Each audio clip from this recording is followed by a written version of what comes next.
Amigos, bienvenidos a la Plaza Pintor Secretos. Hoy estoy aquí junto a mis colegas, algo orgulloso, y juntos vamos a crear este espectáculo pirotécnico tan particular. Lo que vais a presenciar forma parte del ciclo de Pólvora a la Vista, que la Falla Pintor Secretos y la Pirotecnia Vulcán han preparado con todo su esfuerzo y dedicación. ¡Qué mal educada! No me he presentado. Mi nombre es Farfalla. Eso que habéis visto se conoce en el mundo pirotécnico como Farfalla. Dejemos ahora que se presenten el resto de los protagonistas de la tarde. Hola amigos, yo soy Contrino. No. Eso es muy soso. Yo tengo la fuerza del trueno. Está cayendo.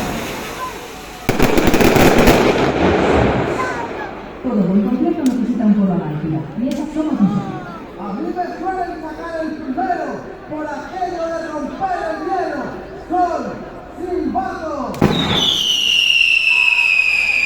Hola, yo soy Sirena, y soy algo más comedida que mis compañeros. Hola, yo soy la más ruidosa, mi nombre es Fundador. Lo que luego la academia no piensa nada, la más ruidosa soy yo, la roncadora.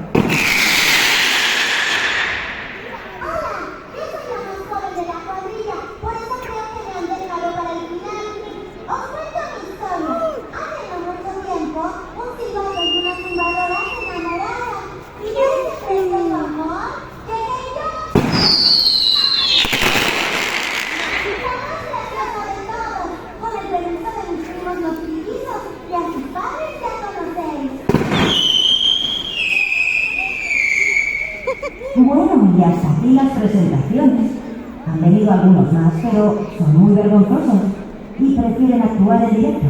Como si imagináis, nuestras voces han sido generadas mediante la inteligencia artificial, siendo este su único uso.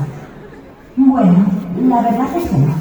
También se usó para plasmar en el simulador las posiciones de los 208 momentos que veis colgados de la plataforma. Y ahora sí, no hemos usado la IA para nada más. Palabrita de Farfalla. Llegó el momento de desvelar que esconde ese cañón del 350, con el que os habéis estado haciendo fotos para vuestras redes, que, aunque no os lo veáis, os estuve observando todo el día.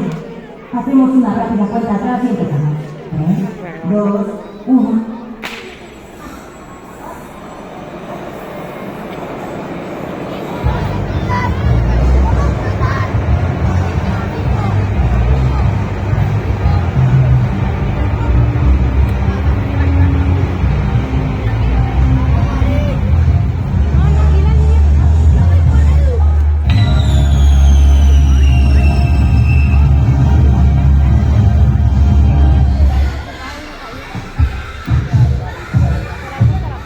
Pensabais que iba a salir de ahí. Estamos un poco locos, pero no tanto. Pista libre para que despeguen los aviones. La tripulación de Pintor Secretos les desea un feliz vuelo.